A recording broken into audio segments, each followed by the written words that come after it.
some key personal experiences that really have shaped and formed how I work with people today really come out of my own journey of deeply diving into spiritual awakening. I think that was going to free me from my suffering and finding that it didn't, and that there was a lot of suffering inside. There was a lot of emotional, psychological wounding that interfered with my ability to rest in meditation once I discovered awareness, to rest as awareness, which was the primary teaching I had, rest as awareness. And not able to rest as awareness when my nervous system was completely dysregulated and it was stuck on a sympathetic arousal and activation and believing there was danger. And the nervous system won't rest in quiet when that's happening. And in the early days, I didn't have much of any assistance with that, even on, with therapists, because I didn't really understand the nervous system, but also the spiritual teachers, even when my system would be very, very activated, especially in retreats, with just sitting for so many hours. And the teacher would say, just be present with this, just be present and just be with it. Well, the nervous system was saying, no way are you going to do that. And I didn't really have any help.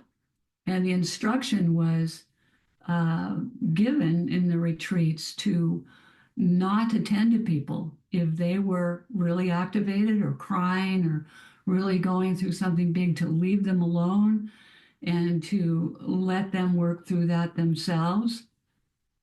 And that was extremely activating for me because in my early childhood, my mother had been told by the pediatrician to, if I had an upset and I was, a little bit of a tantrum or something, going to ignore me, just ignore me.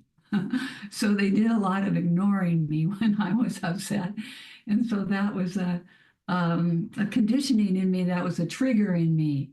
So when I was there upset and everyone was just ignoring me and leaving me alone, it was very activating and painful for me. I could see that that had to be worked with. I didn't quite know at first how that was going to happen. Later, I received some extensive training in somatic experiencing, how to work with the nervous system. And I learned that that had to be worked with so that we could be present with our experience like that. It had to be at a manageable level, and we had to build a capacity within our nervous system, emotionally, somatically. We had to build a capacity to be with that, even if we had awake awareness, right? So there was too much focus in the teachings that I had on just what's most essential.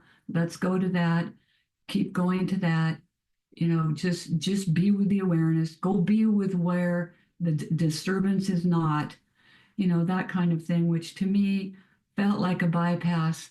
And I needed to resolve this within myself. And so as I did, then that became something that is a primary focus of my work with others.